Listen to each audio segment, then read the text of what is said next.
Hello there. My name is Nora Bennani. I am a faculty within the Division of Hematology at Mayo Clinic, Rochester. My area of expertise is in T-cell lymphoma, and that's why I am doing the talk today. I will assume that if you are watching this, that you had a diagnosis of T-cell lymphoma, you were treated for it, and that unfortunately it came back. And this is truly not uncommon. T-cell lymphomas are notoriously known to be difficult to treat, even with the best therapies. And that's why we treat aggressively. We do the best we can. You may or may not have had even an autologous stem cell transplant. But, here you are, the disease is back. So now how are we going to manage this? Okay. It's again, the same way you had discussions with your provider initially when you had the new diagnosis. We take a lot of things into account. We take into account the fact, how you're feeling, how sick are you, or, how functional are you?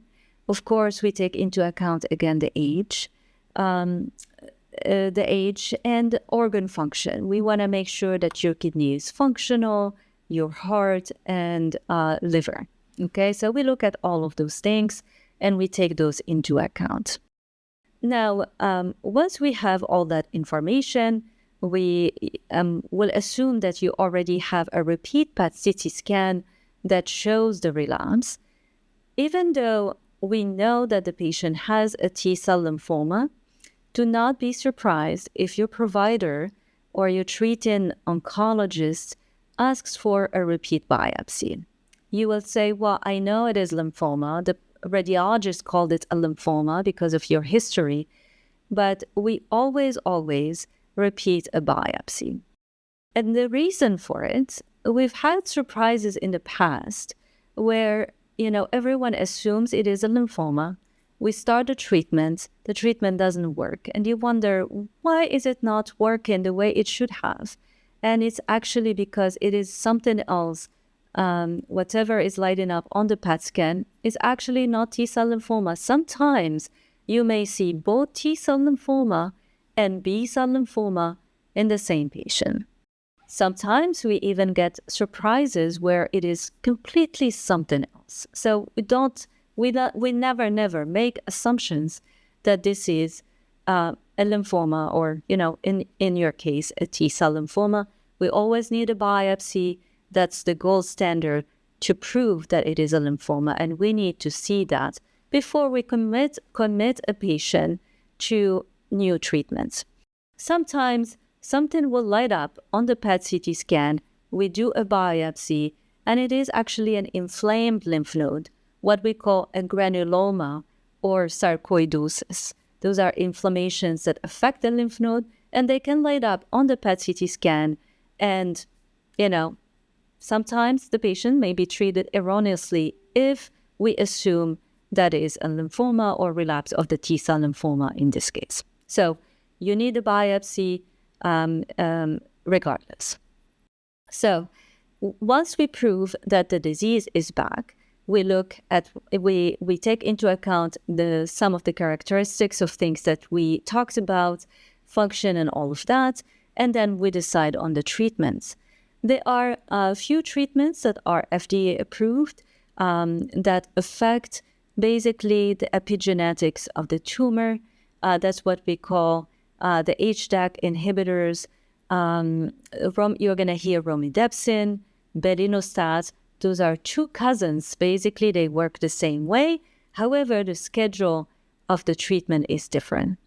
We always tend to use one drug at a time. There have been trials that looked at combination of these drugs, and sometimes we may do that in some circumstances to get a higher response and get the patient to the transplant. So we will pick either the HDAC inhibitors, the belinostat, or romidepsin, as I mentioned before. There is pralatrexate, which is also FDA approved.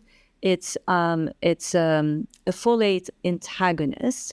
It works differently. It has a different schedule. And, CD30, as I mentioned before, brentuximab vedotin. Brentuximab vedotin targets CD30, which is a tumor marker that we look at. And if that is present, we may use brentuximab vedotin either alone or in combination of chemotherapy.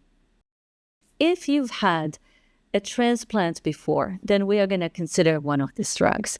And then, each one of them will have a different schedule, and we can go over that. If you did not have the autologous stem cell transplant before, then we will try to do that, and which means that we will try to give you a combination of aggressive chemotherapy that you did not get before. Sometimes you may hear ICE chemotherapy. Again, each letter means a different type of chemotherapy. Some people will use different types of chemotherapy like GemOx.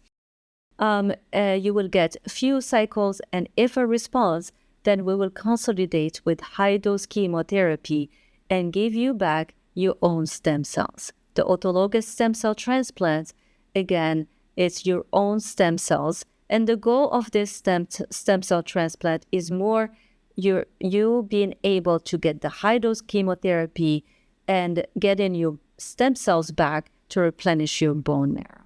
Okay? For the stem cell transplant to be beneficial, ideally the patient needs to be in complete response, meaning all disease is gone, because the outcomes are way better. When the patient goes into transplant and there is only a partial response, the outcomes are not good, the disease tends to come back. So most of our transplant team members, they will not move forward with the transplant if there is no complete response. Okay?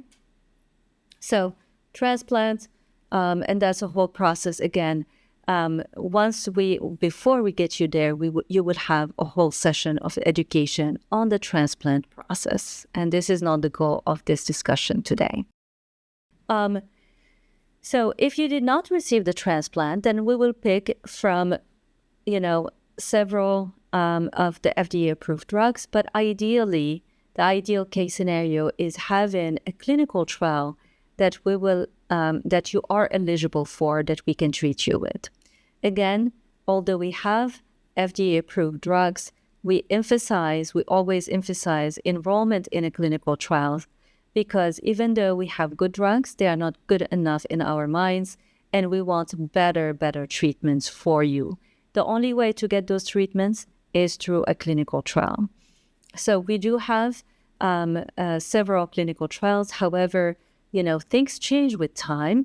So at the time you present and you see us, we will have, few clinical trials that we can pick from, that we will make sure that you are eligible, meaning that you fit all the criteria that are needed for the clinical trial. And in general, it's organ function and various things that we look into, and also sometimes the histology of the T-cell lymphoma. If there is no clinical trial that you are eligible for, then we will go to the standard of care, which could be one of the drugs that I mentioned before.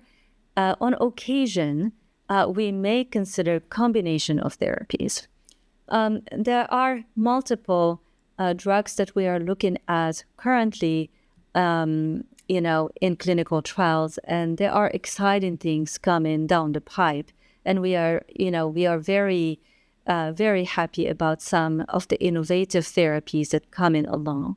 For example, various immunotherapies, CAR T-cell therapy, for example, gene therapies, oncolytic virotherapy. There are viruses that are genetically modified that are currently used in clinical trials to try to tackle the tumor and boost the immune system.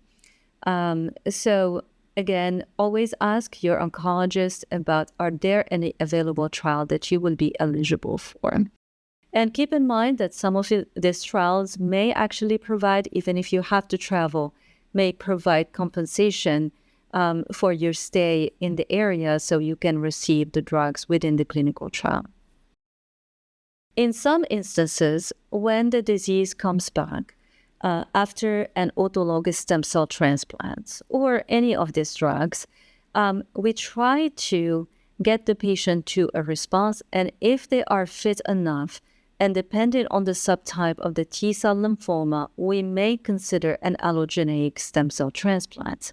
An allogeneic stem cell transplant means that we need to find a donor match, typically within the siblings, the parents, the siblings, family members that are a match. And if there is no match in the family, then we go to a biobank, a data bank, or a transplant bank where we try to find a match for you. The allogeneic stem cell transplant works differently than the auto stem cell transplant. The auto stem cell transplant depends on the high-dose chemotherapy. And for the auto stem cell transplant to be beneficial, you need to, the disease needs to be chemosensitive, because we rely on the chemotherapy.